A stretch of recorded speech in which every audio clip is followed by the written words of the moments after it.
नमस्कार दोस्तों, मैं गौतम सिंह आज आपके लिए लेकर आया हूँ इंटरमीडिएट बोर्ड परीक्षा के लिए 100 नंबर हिंदी यानी कि 100 नंबर जिनका हिंदी होगा उनके लिए ये सेट एक है VVI objective question based on board exam.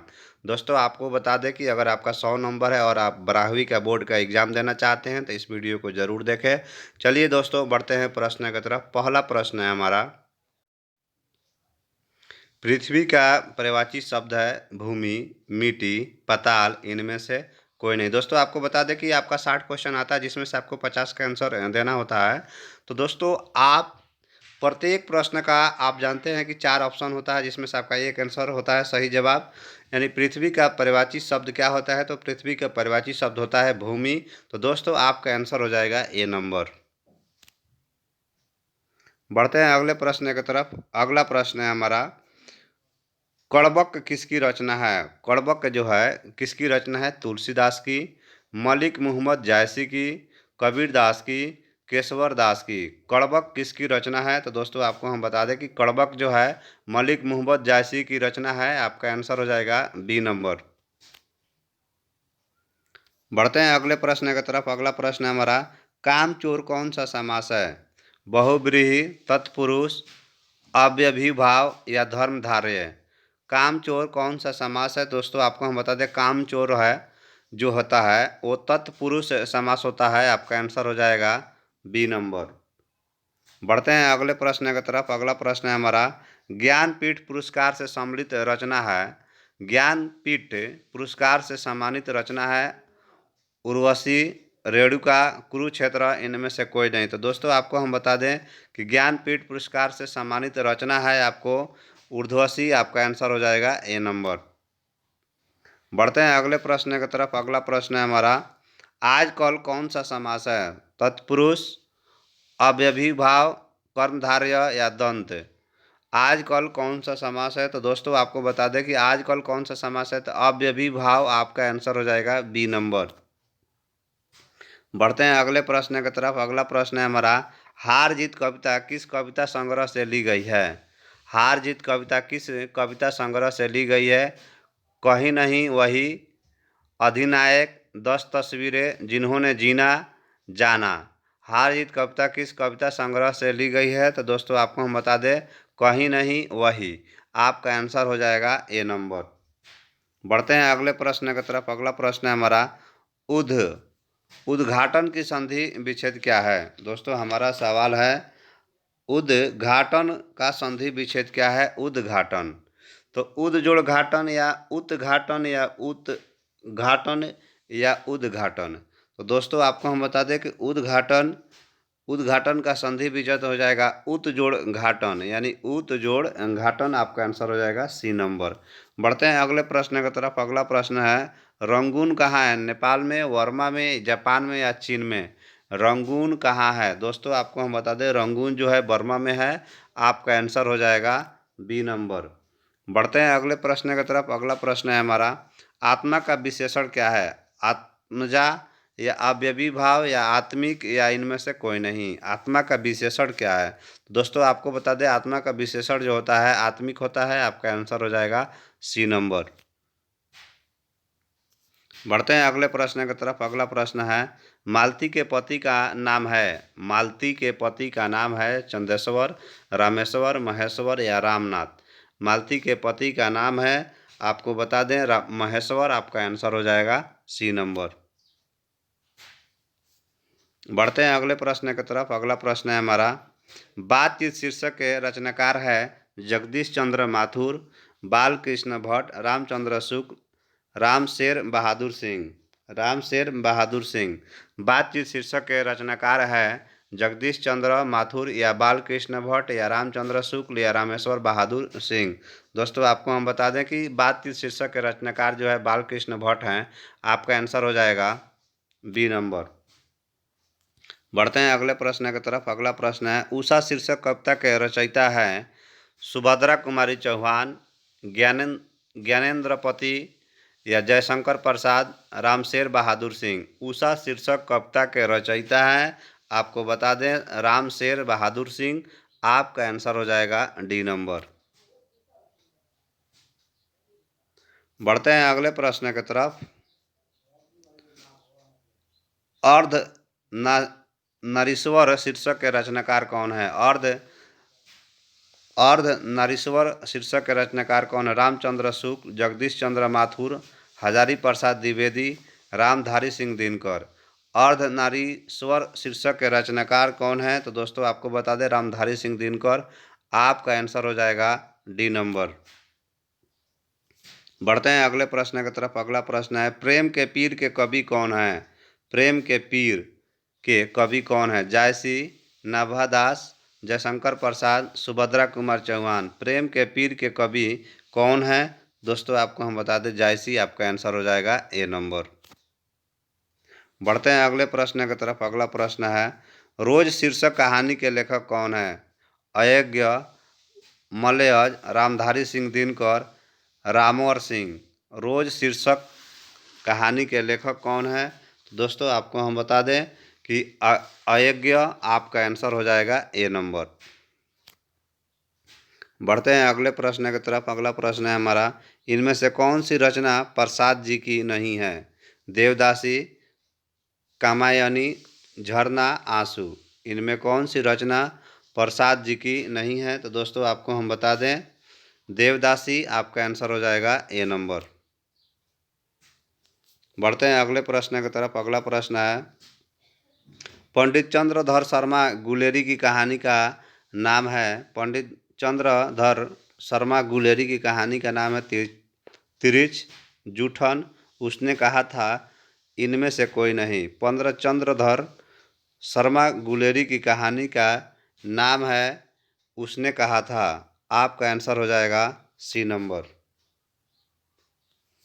बढ़ते हैं अगले प्रश्न की तरफ। अगला प्रश्न है श्री कृष्ण ने किस पर आक्रमण किया था? रावण पर, कंस पर, सहस्रबाहु पर। इनमें से किसी पर भी नहीं। श्री कृष्ण ने किस पर आक्रमण किया था? तो दोस्तों आपको हम बता दें सभी जानते हैं कंस कृष्ण के मामा था। श्री कृष्ण ने किस पर आक्रमण किया था? तो कंस पर। आपका आंसर हो जाएगा बी नंबर। बढ़ते हैं अगले प्रश्न की तरफ। अगला प्रश्न है निम्नलिखित में से कौन से रचनाकार बिहार के हैं? रामशेर बहादुर सिंह, रामधारी सिंह दिनकर, मोहन राकेश, जगदीश चंद्र माथुर।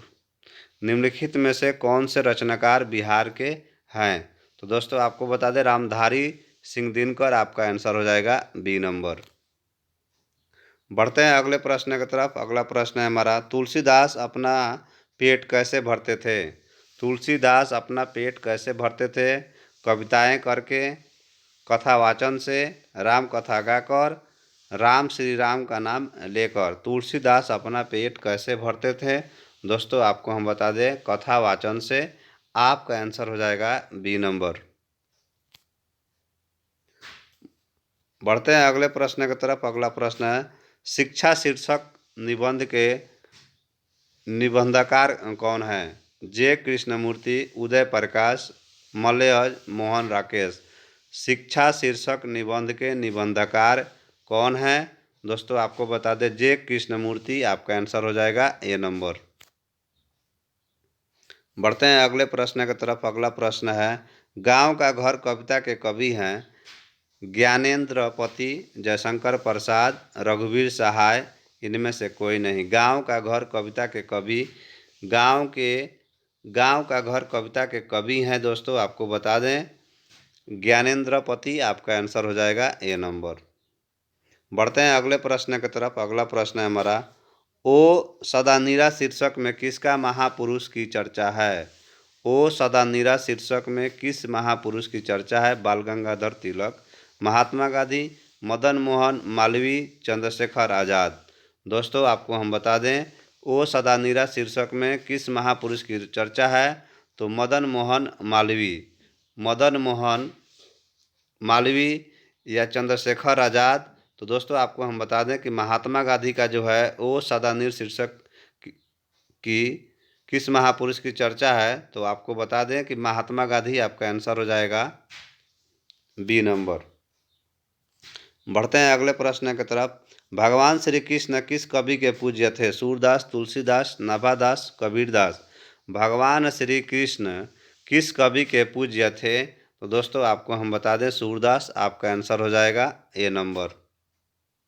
बढ़ते हैं अगले प्रश्न की तरफ। अगला प्रश्न है जूठन शीर्षक की विधा क्या है? कहानी, शब्द चित्र, आत्मकथा, इनमें से कोई नहीं।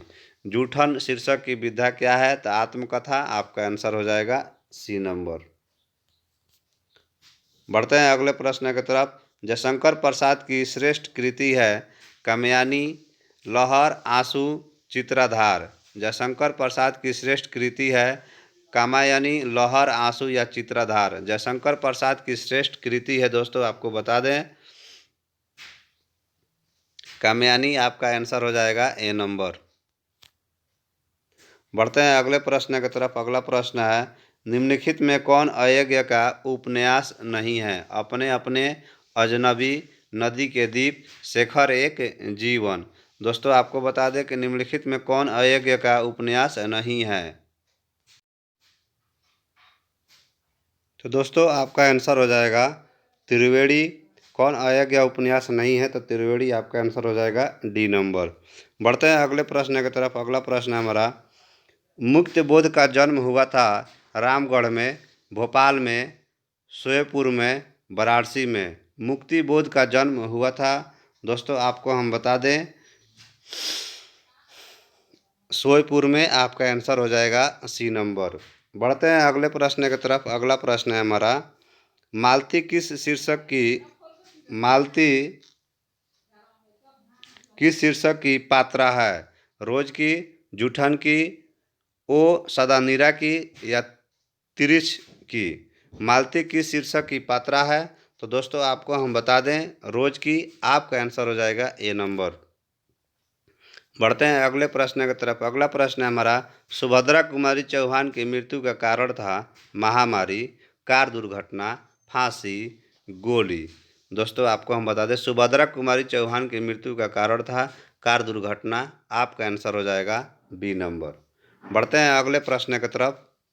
अगला प्रश्न है हमारा राजनीश का संधि विच्छेद है रज जोड़ नीस, रजनी जोड़ ईस, रजड़ी जोड़ ईस या राज जोड़ ईस। दोस्तों आपको हम बता दें कि रजनीश का संधि विच्छेद रजनी जोड़ ईस। आपका आंसर हो जाएगा बी नंबर। बढ़ते हैं अगले प्रश्न की तरफ। अगला प्रश्न है पावन का संधि विच्छेद है पा जोड़ वन, पो जोड़ अन, पौ जोड़ अन, इनमें से कोई नहीं। दोस्तों आपको हम बता दें कि पावन का संधि विच्छेद है पावन, पौ जोड़ अन। आपका आंसर हो जाएगा सी नंबर।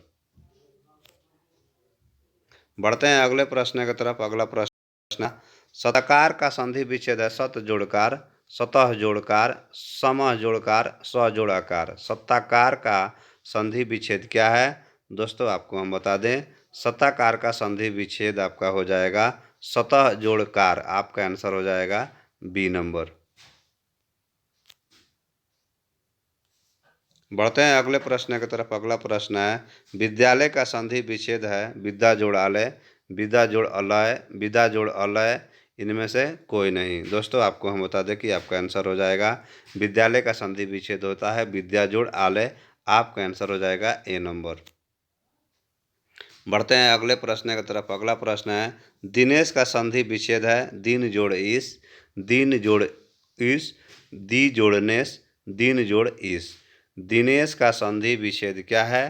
तो दोस्तों आपको बता दें दिन जोड़ ईस। आपका आंसर हो जाएगा ए नंबर। बढ़ते हैं अगले प्रश्न की तरफ। अगला प्रश्न है आगमन में कौन सा उपसर्ग है? अ, आ, आग, इनमें से कोई नहीं। आगमन में कौन सा उपसर्ग है? तो आ रहा है। उपसर्ग का मतलब होता है पहला अक्षर जो है आपका आ है। आपका आंसर हो जाएगा बी नंबर। बढ़ते हैं अगले प्रश्न की तरफ। अगला प्रश्न है हमारा पूर्णिमा में कौन सा प्रत्यय है? ईमा, ईमा, एमा, इनमें से कोई नहीं। पूर्णिमा, पूर्णिमा में पूर्णिमा, पूर्णिमा आ रहा है। दोस्तों आपको हम बता दें कि इसमें कौन सा प्रत्यय है? तो लास्ट वाला का प्रत्यय यानी कि ईमा। आपका आंसर हो जाएगा ए नंबर। बढ़ते हैं अगले प्रश्न की तरफ। अगला प्रश्न है जलज में कौन सा समास है? तत्पुरुष, अव्ययीभाव, कर्मधारय, द्वंद्व। जलज में कौन सा समास है? तो आपको बता दें कर्मधारय आपका आंसर हो जाएगा सी नंबर। बढ़ते हैं अगले प्रश्न की तरफ। अगला प्रश्न है हमारा, देवालय कौन सा समास है? कर्मधारय, अव्ययीभाव, तत्पुरुष, इनमें से कोई नहीं। दोस्तों आपको बता दें कि देवालय में कौन सा समास है? तो तत्पुरुष आपका आंसर हो जाएगा सी नंबर। बढ़ते हैं अगले प्रश्न की तरफ। अगला प्रश्न है हमारा, लंबोदर कौन सा समास है? बहुव्रीहि, तत्पुरुष, कर्मधारय, द्वंद्व। लंबोदर कौन सा समास है? तो दोस्तों आपको हम बता दें लंबोदर जो है बहुव्रीहि समास है, आपका आंसर हो जाएगा ए नंबर। बढ़ते हैं अगले प्रश्न की तरफ। अगला प्रश्न है, रात दिन कौन सा समास है? द्विगु, बहुव्रीहि, दंत, इनमें से कोई नहीं। रात दिन कौन सा समास है? तो दोस्तों द्वंद्व आपका आंसर हो जाएगा सी नंबर। बढ़ते हैं अगले प्रश्न की तरफ। अगला प्रश्न है, प्रतिदिन कौन सा समास है? अव्ययीभाव, बहुव्रीहि, तत्पुरुष, कर्मधारय। दोस्तों आपको हम बता दें कि प्रतिदिन कौन सा समास है? तो अव्ययीभाव आपका आंसर हो जाएगा ए नंबर। बढ़ते हैं अगले प्रश्न की तरफ। अगला प्रश्न है, आग का पर्यायवाची शब्द है व्योम, पयोज, अग्नि, पीयूष। आग का पर्यायवाची शब्द है दोस्तों आपको बता दें अगिर, आपका आंसर हो जाएगा सी नंबर। बढ़ते हैं अगले प्रश्न की तरफ। ईश्वर का पर्यायवाची शब्द है आत्मा, परमात्मा, देवेंद्र, शंकर। ईश्वर का पर्यायवाची शब्द दोस्तों आपको हम बता दें कि ईश्वर का पर्यायवाची शब्द होता है परमात्मा, आपका आंसर हो जाएगा बी नंबर। बढ़ते हैं अगले प्रश्न की तरफ। अगला प्रश्न है, अंधकार का विलोम है प्रकाश, दिन, जलजा या सूर्य। अंधकार का विलोम है, तो अंधकार का विलोम है प्रकाश, आपका आंसर हो जाएगा ए नंबर। बढ़ते हैं अगले प्रश्न की तरफ। अगला प्रश्न है हमारा, अदेय का विलोम है विदेह, सुदेह, सदेह, इनमें से कोई नहीं। अदेय का विलोम है, तो दोस्तों आपको बता दें अलेह का विलोम होता है आपको सदेह, आपका आंसर हो जाएगा सी नंबर। बढ़ते हैं अगले प्रश्न की तरफ। अगला प्रश्न है हमारा, गोरा का विलोम है गौर, काला, कुरूप या श्यालाला, श्याला। गोरा का विलोम हो जाएगा दोस्तों आपको बता दें काला, आपका आंसर हो जाएगा बी नंबर। बढ़ते हैं अगले प्रश्न की तरफ। अगला प्रश्न है, ठंडा का विलोम है अगिर, गर्म, वाष्प या चिंगारी। ठंडा का विलोम दोस्तों आपको हम बता दें ठंडा का विलोम गर्म है, आपका आंसर हो जाएगा बी नंबर। बढ़ते हैं अगले प्रश्न की तरफ। अगला प्रश्न है, दिवाकर का विलोम है दिशाकर, निशाचर, रजनी या तमस। दिवाकर का विलोम दोस्तों आपको हम बता दें दिवाकर का विलोम निशाकर है, आपका आंसर हो जाएगा ए नंबर।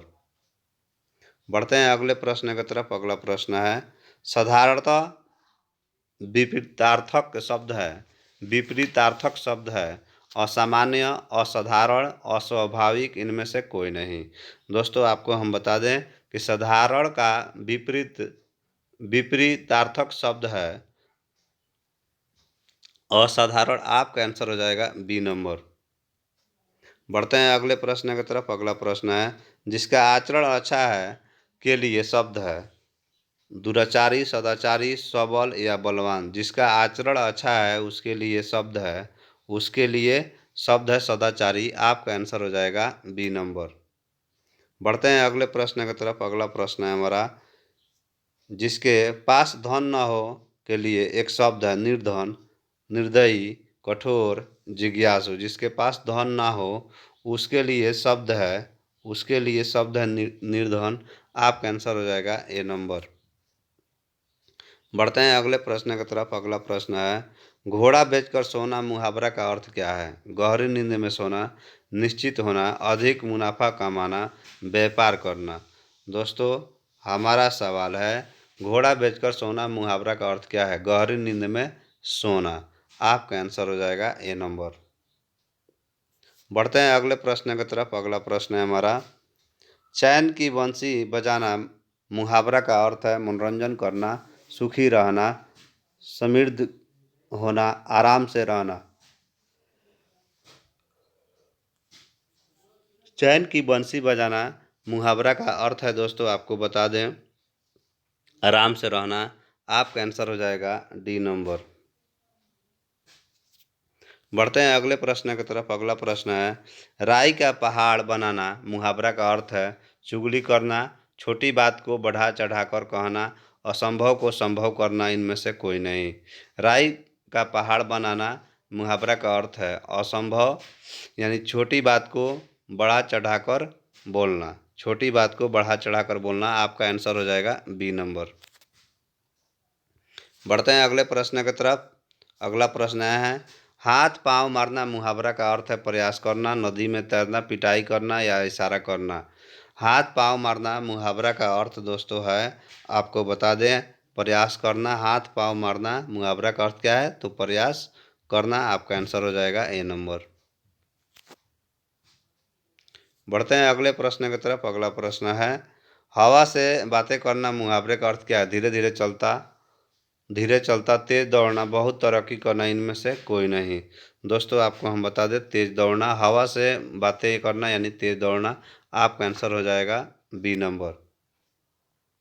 बढ़ते हैं अगले प्रश्न की तरफ। अगला प्रश्न, धर्म का विशेषण है धार्मिक, धर्मज्ञ, धर्मा, इनमें से कोई नहीं।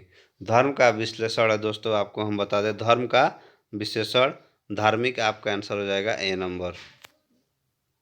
बढ़ते हैं अगले प्रश्न की तरफ। अगला प्रश्न है हमारा, राष्ट्र का विशेषण है राष्ट्रीयता, राष्ट्रीय, राष्ट्रवाद, राष्ट्रीय संघ। राष्ट्र का विशेषण,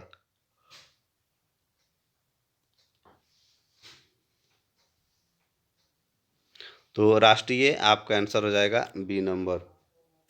बढ़ते हैं अगले प्रश्न की तरफ। अगला प्रश्न है, चरित्र का विशेषण है चरित्रिक, चरित्रवान, सुचित्र, इनमें से कोई नहीं। दोस्तों हमारा आंसर हो जाएगा चरित्रिक। आपका आंसर हो गया ए नंबर।